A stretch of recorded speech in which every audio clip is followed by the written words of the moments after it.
Pamela Mutz, and I live in Lakeland, Florida, and I'm married to Bill Mutz, my husband of 34 years.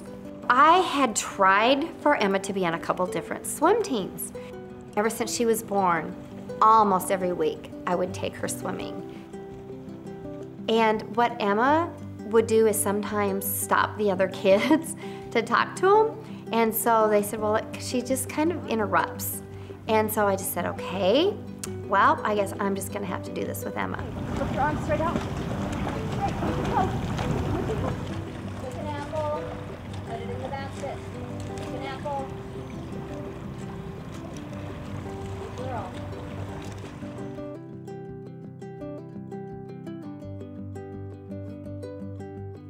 I am so blessed to have 12 children.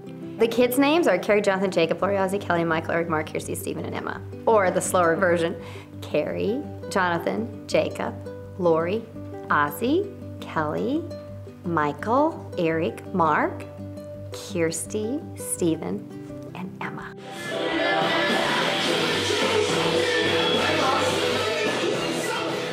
Emma does not know a stranger in the world. She's so loving. She's vivacious. She's very highly energetic. She has a lot of great energy. I did not feel any different with Emma's pregnancy as I did any other pregnancies. The nurse, after Emma was born, put her on my stomach. I heard her say, I think she might have Downs. And I was like, what? But, you know, nobody really understood, and I have to say even myself, what that means to have a child with Down syndrome. But we will say today, she is the jewel in the family. What's her name? Emma, okay, it's me. Okay. That's your name. Cats. What's her name? Emma has a tutor that we have through the school system who comes to the house to help her with her reading.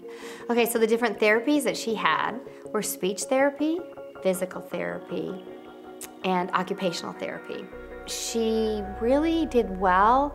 Physical therapy was the first one that we then stopped doing. And then occupationals for that fine motor skills so they can learn that pincher grasp.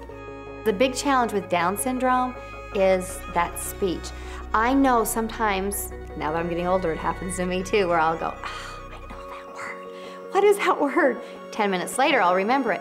Well, I think Emma goes through that, where she'll know something she'll want to tell you, and sometimes I just feel so badly, like last night she was telling me a word, and I didn't know what she was talking about, and so I know that's frustrating. But I also think that it's also processing through her mind, and you need to give her more time. She understands a whole lot more than you think. She knows in her mind what's going on. It's just being able to get that out. As we got to know Emma, and as we went through these therapies with her and poured into her life, she was pouring into our life as well. You have to allow more time in your schedule. If somebody would have told me it would be 5 years before Emma said her name, I think I would have been so shocked, so surprised. Because really, it was. Emma was about 5 years old when she first said her name. When I was pregnant with number 4 or 5, I asked my doctor, I said, what would happen if one day I'd have like one of those children with Down syndrome? And he said, there's no better place than a large family. And so I worked through that years before, probably a decade before, to saying, you know what, if that's what God gives us, I know that God loves us, He's in control, and that He sees every cell development, and I can trust Him with that. And so when we found out that Emma was born with Down syndrome, we said, okay, God's got a plan, and we're gonna learn along with her. It's a privilege to be the mom of Emma.